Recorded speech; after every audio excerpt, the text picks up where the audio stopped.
বড় পাত্রে তৈরি করা হচ্ছে গুড়, তবে খেজুরের রস দিয়ে নয়, চিনি, ফিটকিরি, পুরনো পচা গুড় আর নিষিদ্ধ হাইড্রোজেন মিশিয়েই বানানো হয় এই ভেজাল গুড়।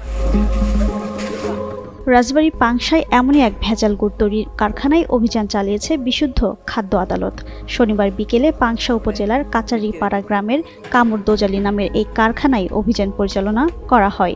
নিরাপদ খাদ্য আইনে চলমান সামারি ট্রায়াল প্রক্রিয়ার অংশ হিসেবে পরিচালিত হয় এই অভিযান। কারখানায় ঢুকে অবাক হতে হয়েছে কর্মকর্তাদের। কাঁচামালের গুদামে পাওয়া যায় চিনি, পচা গুড়, ফিটকিরি, ইউরিয়া, সালফার, ম্যাগনেসিয়াম সার, এমনকি নিষিদ্ধ হাইড্রোজেনও ব্যবহার করা হচ্ছিল গুড় ঘন ও রঙিন করার জন্য।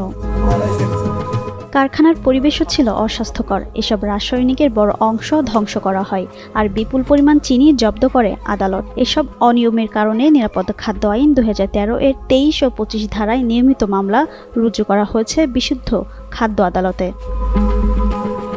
পাংশার এই কারখানা থেকে উৎপাদিত গুড় শুধু ভেজালই নয়, মানুষের জন্য বিপজ্জনক। তাই খাদ্য নিরাপত্তা কর্মকর্তারা বলছেন, এ ধরনের অভিযান অব্যাহত থাকবে।